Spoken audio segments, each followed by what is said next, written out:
Welcome everybody to episode 16 of Dane Interviews. I am your host, Dane, of course, and today we have a very special guest. Today we are joined by the Winery Dogs and Talas and Lee Roth band bass player Billy Sheehan. Billy joins us today to talk about the Winery Dogs' new album 3 and the new Winery Dogs 2023 World Tour. And we get into a little bit about his career. So I hope you guys enjoy this interview. And without further ado, let's get to our conversation.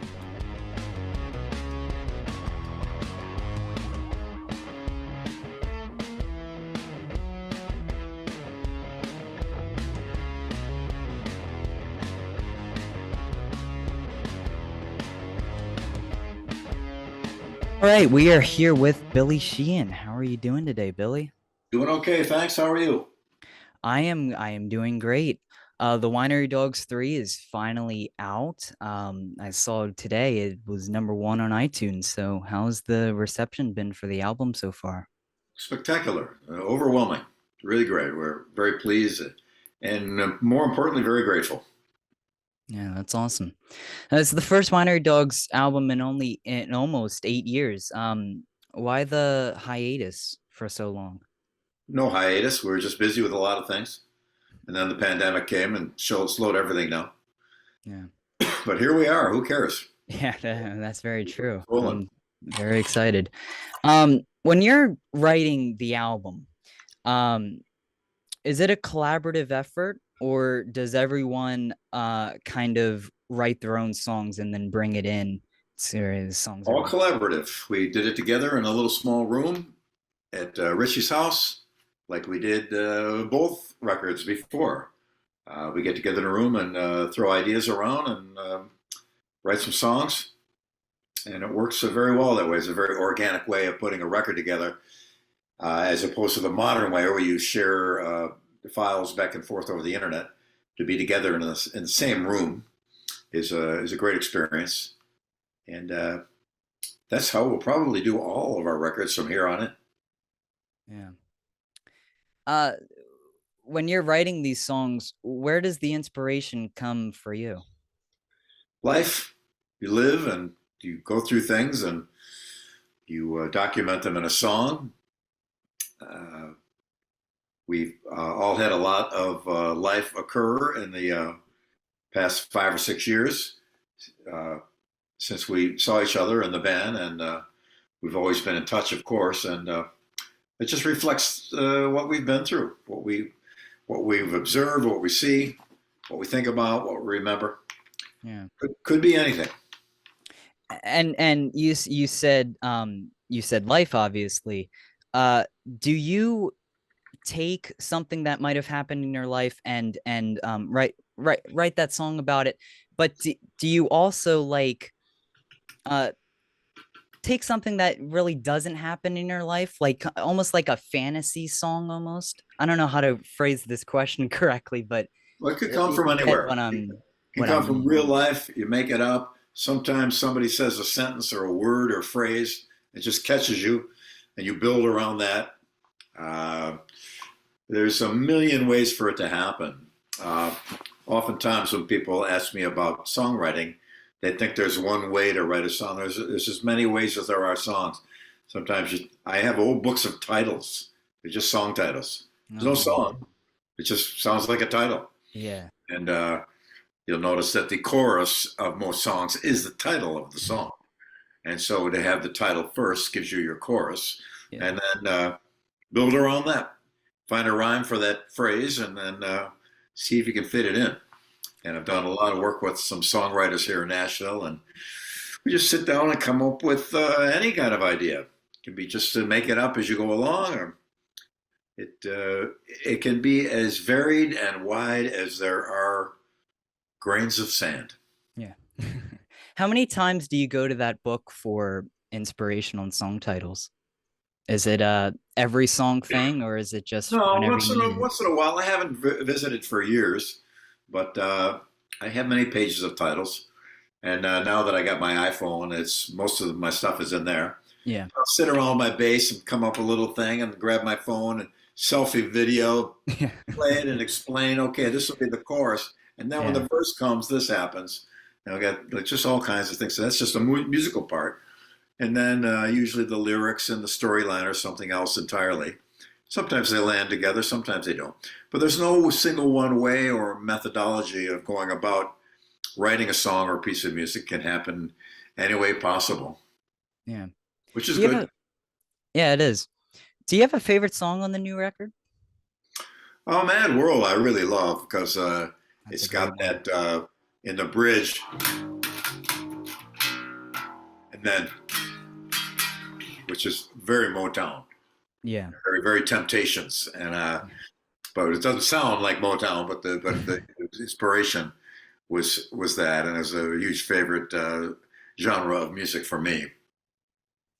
Yeah, that's probably my favorite on the record too. I love that song. It would be a great opener. On the tour, are you making the plans for the set list right now? Because I was thinking about this, that Mad World could be an I think, awesome opening yeah, song. we have the set list, and I forgot what the opening song is, but we visit all three records on the set list, and it should be an exciting. You pace the set list, you kind of do it like a movie. You Yeah. know, you got the opening scene, and then the car chase, and then the shoot 'em up, and then the romantic scene, and then the depth of the story, and then some more, and a big ending. Is it So try to pace a set like that. yeah. Is it an equal mix of all three albums, Pretty much, would you say? pretty much. Yeah. And are you gonna eliminate the covers since you have three albums of material now? Are you gonna stick Yeah. to all originals, or are there gonna be one or two covers thrown in there still? No, the only reason we did any covers in the first place was just because we only had one record. So to do a whole show, you had to throw a few more in there. And then we had two records. Uh, we just for fun throw another song in there. Uh, I love playing great songs, no matter who they're by. And I grew up playing in a copy band, and it's the greatest training in the world. All the best bands I've ever known were copy bands. The Beatles, Van Halen, AC/DC, Dio, you name it. They were all copy bands before they wrote. So it's Yeah. fun to do things like that. Yeah, and it almost takes you back to your root because everyone, I mean, I don't know a single musician that hasn't been in a cover band before they've, eventually started Right, writing their own songs. right on. Great. That's cool. Good to hear. Yeah. Um, Back to the record. How long did it take you to record? You said you all went to Richie's house. How long did that process take? It was quick. The actual work we did in the studio, writing and recording, was, geez, probably less than 2 weeks or 10 days. Not a lot of time. Yeah. Maybe 2 weeks. Mixing took a little while, but that wasn't our job. We gave it to Jay Rust, and he mixed the first two records. Did a great job on this, I think, on all our records. We really love the way he mixes. Pardon me, and yeah, it was pretty quick. Generally, most records I've done have been pretty quick. To sit and labor over something usually means you're going down the wrong way.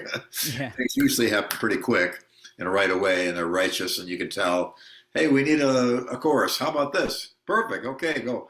Or if you're sitting there and laboring over something, I'd rather abandon it and go somewhere else. It just seems to me working for a long time on any particular piece of music is indicative of you're not headed in the right direction. I like to see it come together fast and have ideas quick and be speedily inspired and have things move along quickly. It just seems to be a more natural way to me. Yeah, It's you're like, not sitting you know, around and just doing nothing. right? If you're having a conversation, it goes pretty quick back and forth, and humor and comedy comes and goes really quickly. That means that's usually a good time. Yeah. Songwriting to me similarly. If we don't necessarily labor over things, so it went pretty quick, and the whole process took a while because we had to go back to our homes and then go back again because we're separated by. Richie's still in California. I live in California for a long time, but I live in Nashville now. And Yeah. Mike is on the East Coast. So, but that's why I mean the actual time spent was very little time, but or it took several months, of course, to coordinate it all and do it all. Mm-hmm. Is that normal compared to the other two records? Was it the same amount of time, or did you Pretty have much, to take more time for the other ones? pretty much. And we go quick in the studio too. We'll tear through songs quickly. Once we know them, we have them down. We'll rip through them. Yeah. Maybe 6, 8, or 10 a day. Even it's pretty quick. Oh, wow. That's important to us again, also because if the music is falling together easily, it doesn't require a lot of labor to figure it out. And plus, you don't want to think.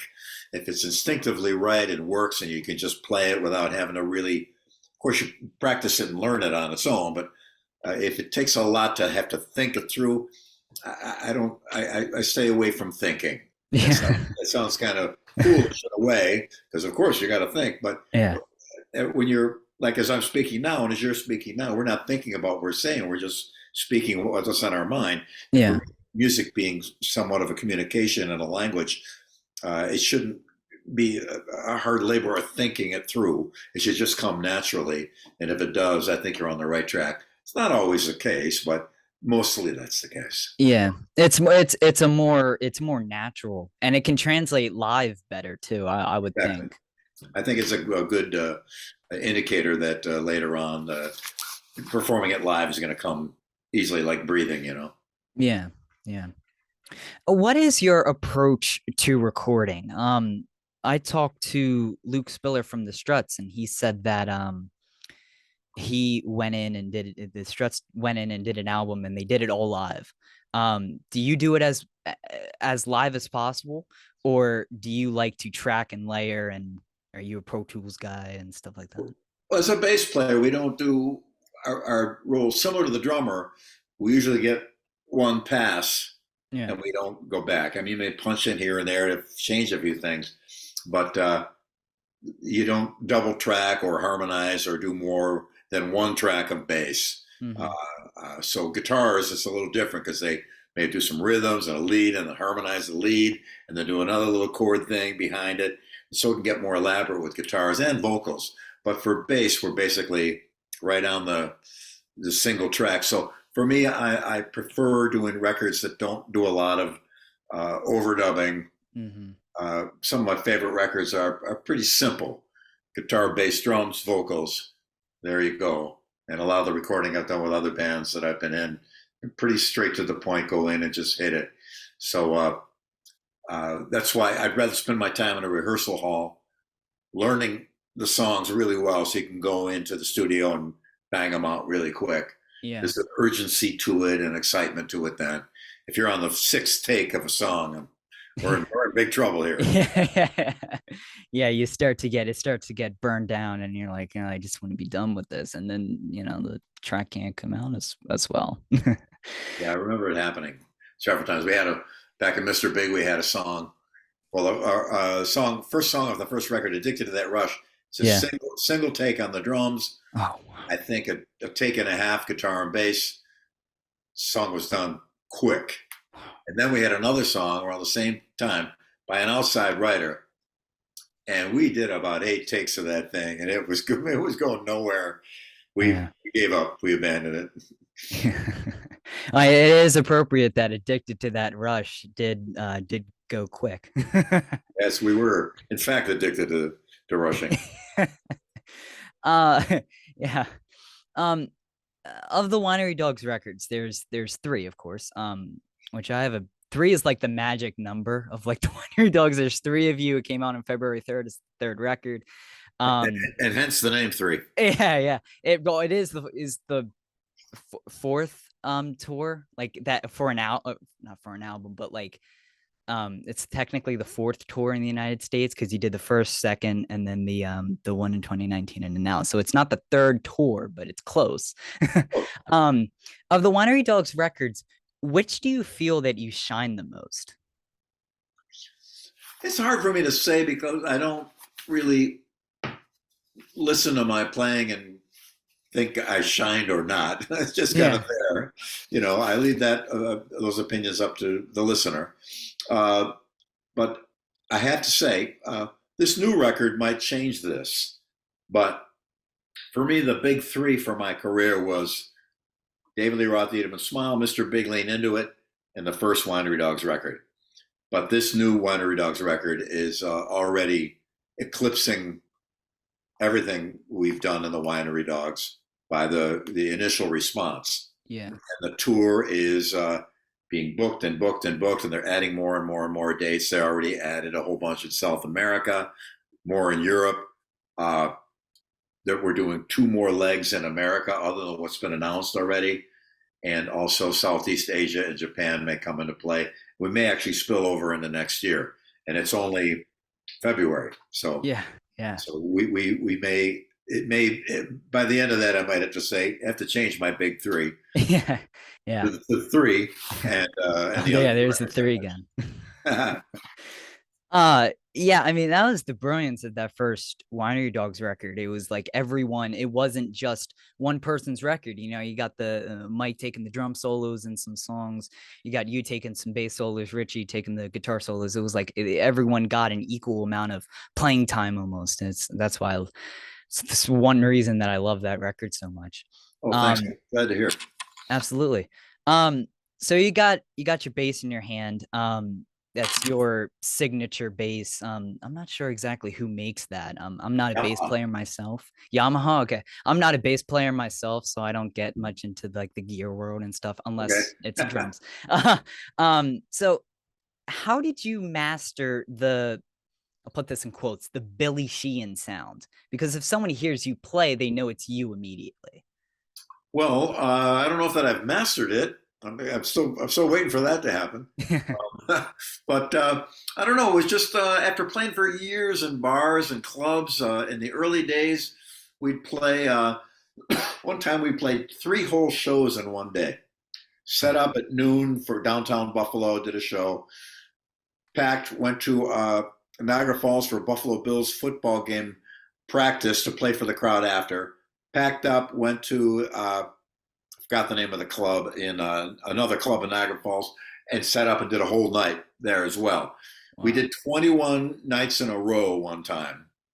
That was our record of how many shows in a row.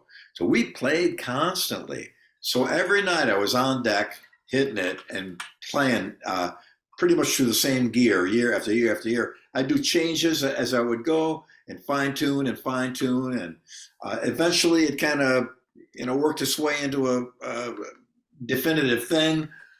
And I kind of stuck with that. I got a bass with 2 outputs, so 2 sounds come out of the bass into 2 different amps. They do 2 different things. Not uncommon. Rickenbacker makes a Rico sound bass, and all the early Alembic basses, they were the famous handmade bass. They had dual outputs too. But I didn't know that when I put the second output on my P bass, which is right there on the wall. That's this one right here. That's the wife.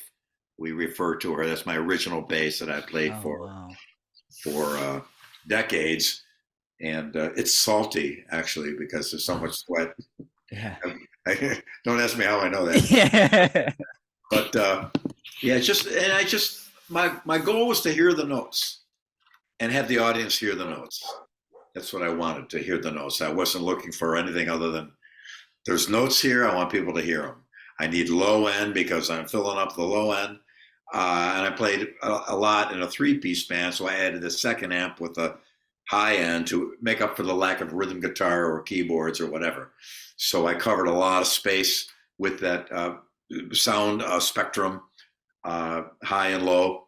I got out of the way of the guitar, got out of the way of the cymbals. So I EQ'd it that way. But it's just kind of a natural progression and evolution as time goes on. And now it's still pretty much the same thing here in my studio. I'm using pretty much the same gear and setup that I was using in 1978 or 9. Wow. Even some of the same gear, actually. If I'd use the Helix, some of my personal gear that's modeled in the Helix. There's my Pierce preamp and one of my compressors that I gave to Line 6, and that's in the software. So when you get it, so it's convenient for me. So something happened to my Helix or I forgot it or something, if I get another one, my gear is already in there. So that's it's very comforting to know as I'm traveling around. Yeah, it is. But yeah, there's the sound thing, and a lot of it is your hands too. A lot of times I'll play somebody else's bass through their amp, and Yeah. kind of sounds And it like. still sound the same. Yeah. There's a famous story of Ted Nugent and Ed Van Halen plugging into each other's rigs, and Yeah. they sounded the same Yeah. in each other's rigs. So I think your hands have a lot to do with it. Really, sometimes upwards of 80 or 90%. And the amps and the sound that you get, sometimes it has to do with a kind of a loop that happens when you hit a note, goes through the wires, amps, speakers, comes out and goes to your ear, and that affects how your hands are going to approach. So if the sound is right, your hands approach it right. If something's off, it feels harder to play. It's kind of an odd thing. But I remember Yeah. those times if something was wrong with my gear, it would feel like the strings were this far off the neck and nothing would work and I couldn't get it to happen. And due to what I was hearing, then if I would unplug, go back in the dressing room where it's quiet and go, hey, it's fine. The action didn't change. I can play everything. Go back and, so you try to get a little relationship with your gear that it helps you and you help it. And Yeah. there's kind of a little circle that goes on there. So I don't know if that answered any questions Oh no, it did. or Absolutely. created more. I do see your wall of bases be kind of beside you, actually. Are you a big collector of gear and bases? Not so much a collector. Most of my stuff is utility. Yeah. It's basses I had, like the first version of this that I used on tour. Mm-hmm. There were two of them. Then the version 2 came out, and I switched to that. And then we did some more changes, and this is the version 3. Each time that we fine tuned it a little bit more. There's new features on this that weren't on the first. And some of my older basses, I'm glad I kept Yeah. because I always regret getting rid of an instrument, and later on wish I had it back. And there's 2 particular instruments I have that I did sell, and then I managed to buy them back. Oh wow. So Are there any ones that you sold that you regret selling? yeah, I had a whole bunch of the old Ampeg, the Ampeg stand-up baby bass from the '60s, the Longhorn bass, the plexiglass bass. I had all of those. They were quite awesome. I had a BC Rich custom 8-string made for me by Bernie Rico himself, and I don't know why I sold that. It was really insane. I'd love to find. I can't even find that one. I had a 12-string Hammer bass that I gave to Chips Enough from Enough's Enough. I think he gave it to bass player from David Letterman. Oh, I got his name. I can't think of his name either. I get his email every day. I don't know. But amazing bass player. I think he has it now. So yeah, there's a couple I wish I had back, but what are you gonna do? You've done a lot of projects and bands, which I found out today that you played in UFO. I didn't even know that. What years did you play with them?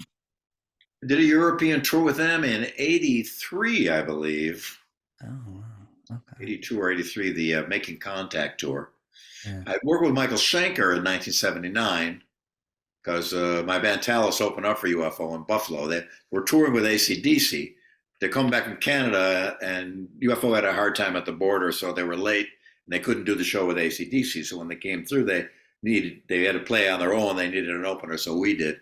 Michael Schenker saw me, so I worked with him on his first record. Ended up not recording it with him, but we worked on it.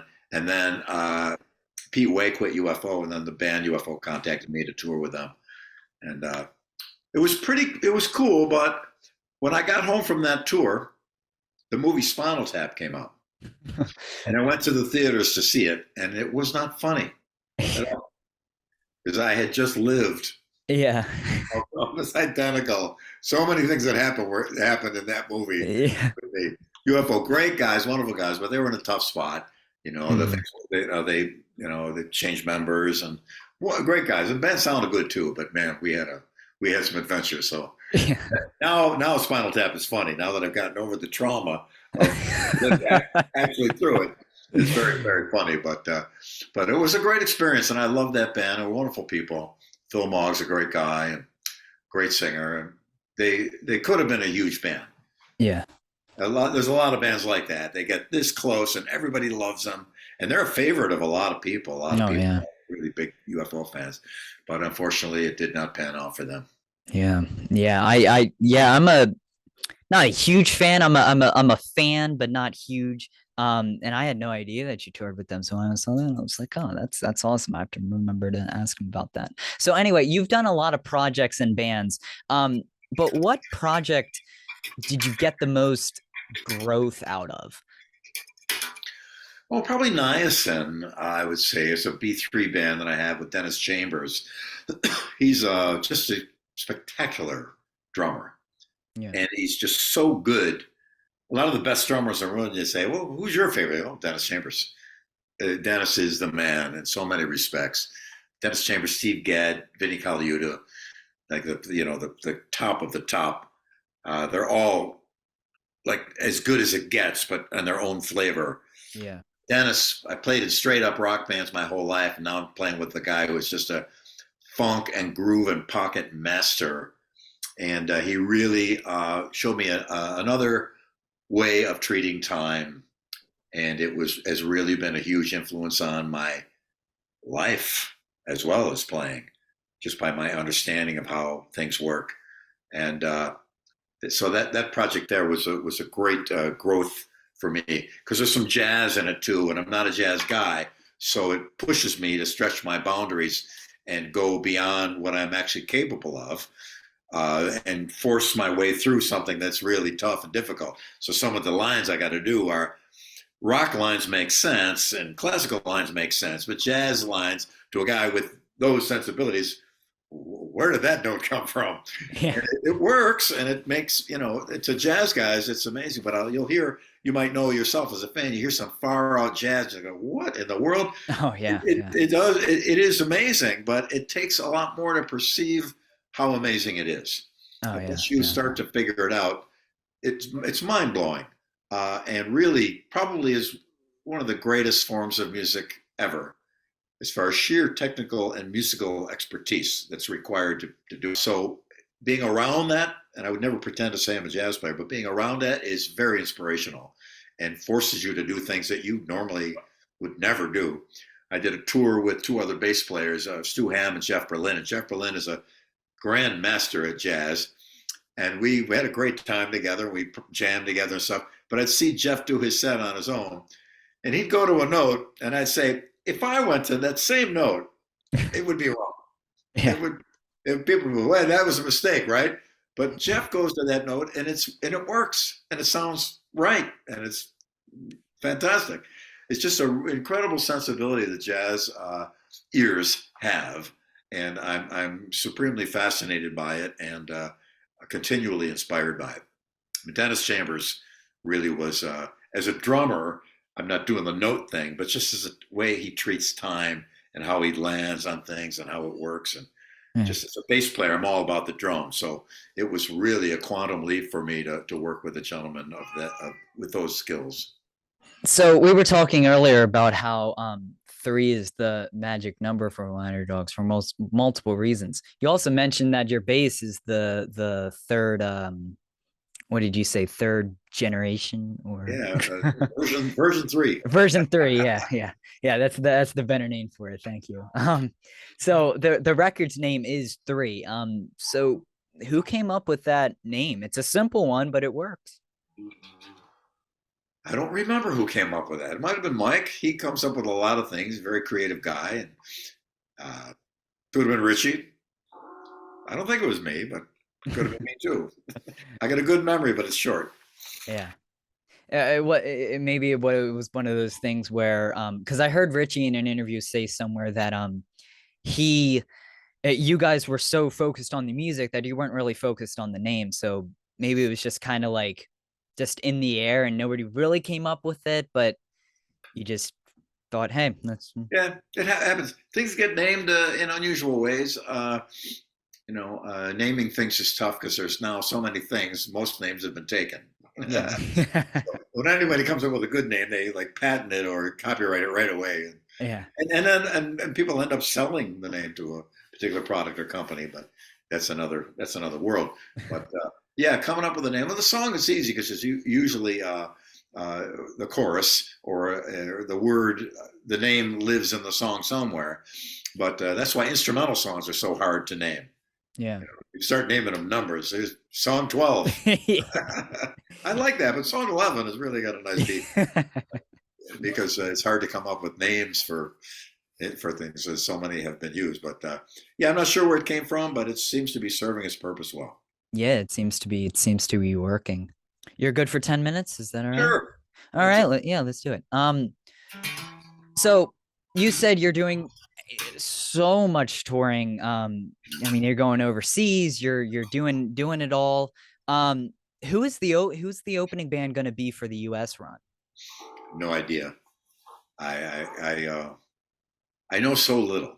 Yeah. It's because people ask me questions. Is there a VIP?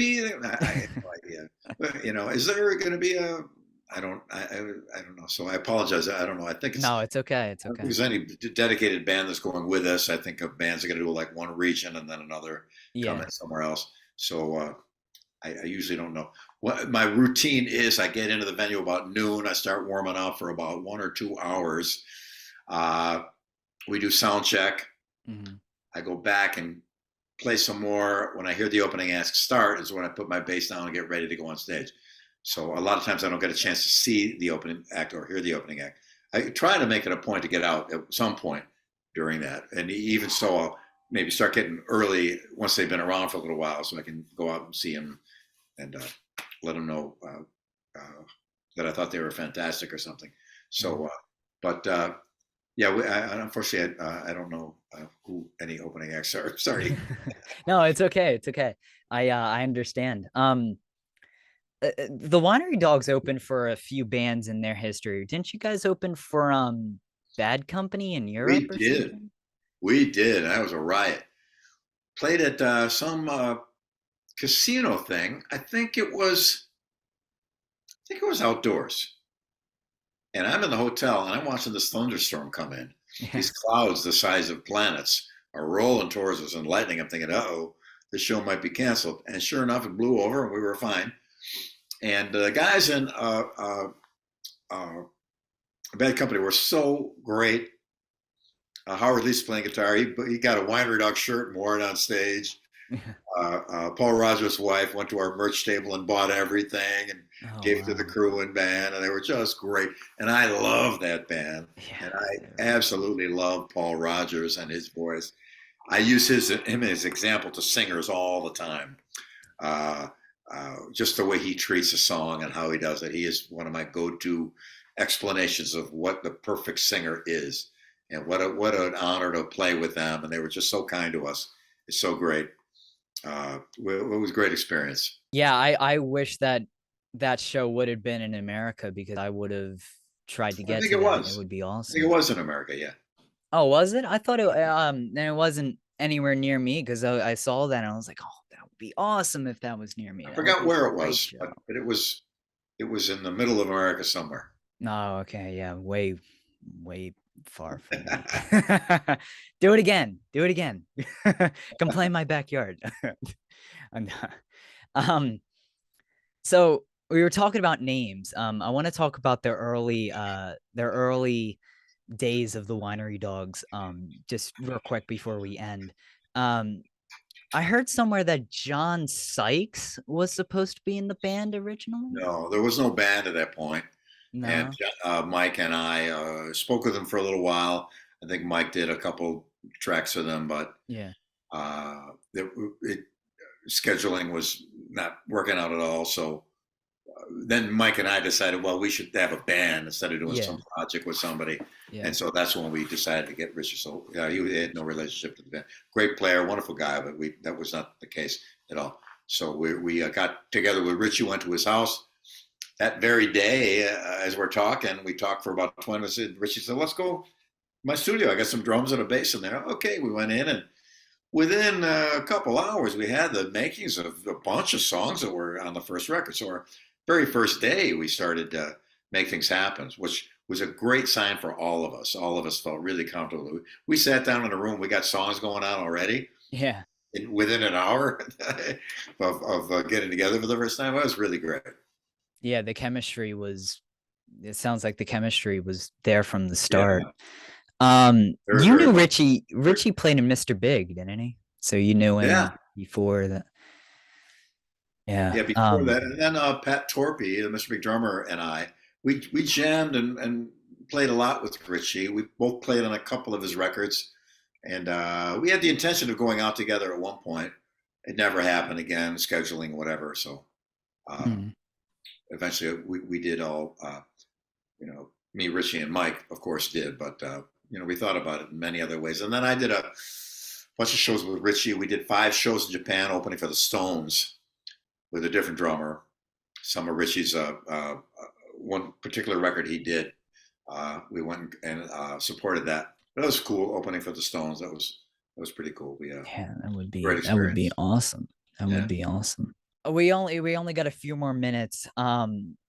I just got one more question to ask you. right on. Fire Of, away. of course, you played in the David Lee Roth band in the Aim and Smile classic lineup.